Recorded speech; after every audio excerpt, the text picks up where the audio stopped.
కేవలం 9 రోజుల్లో విచారణ పేరు మీద కాంగ్రెస్ ప్రభుత్వం ఈ రోజు వేధింపులు చేస్తున్నారు.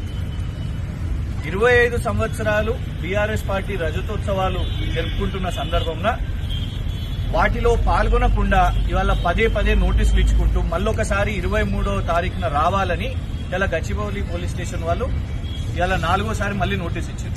పోనీ పిలిచిన 3వసారన్నా ఈసారి ఏమైనా ప్రశ్నలు అడిగినా అంటే మళ్ళీ సేమ్ 2వసారి ఏదైతే పిలిచి ఏమి ప్రశ్నలు అడగకుండా ఎలాగైతే కూర్చోబెట్టిరో ఇవాళ కూడా ఈ క్షణం వరకు పొద్దున వచ్చినాం, ఇప్పుడు రాత్రి అవుతుంది, ఒక్క ప్రశ్న కూడా అడగలేదు.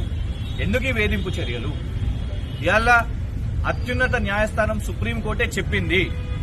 అక్కడ జింకలు చనిపోయిన విషయం వాళ్ళ సెంట్రల్ ఎంపవర్డ్ కమిటీలో రిపోర్ట్లోనే ఉన్నది. ఈయన భూదందా చేసిండు, 10,000 కోట్లు తీసుకున్నాడు, గిరివి పెట్టిండు అనే విషయం మీద కూడా ఇవాళ సెంట్రల్ ఎంపవర్డ్ కమిటీ రిపోర్ట్లో ఉన్నది.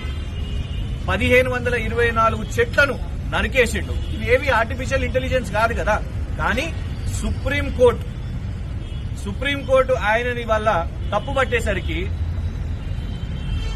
ఇవాళ రేవంత్ రెడ్డి ఏమనుకుంటున్నాడు అంటే పొట్టోని కదా పొడుగోడు కొడతారని అనుకుంటున్నాడు. కానీ పొడుగోని పోషమ్మ తల్లి కొడతారు అన్నట్టు సుప్రీంకోర్టు ఆయనను మొటికాయలు కొట్టింది.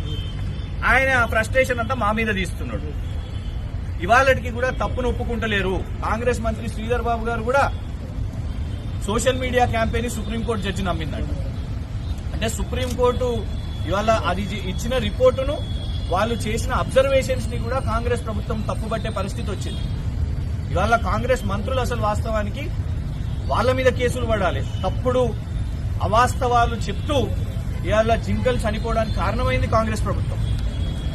దీని విషయం మీద మా న్యాయవాదులు కూడా ఖచ్చితంగా ఈ వేధింపులు ఎందుకు చేస్తున్నారు, ఒక్క ప్రశ్న అడగకుండా కూడా పదే ఎందుకు పిలుస్తున్నారు, దాని విషయం మీద ఖచ్చితంగా న్యాయ పోరాటం చేస్తాం.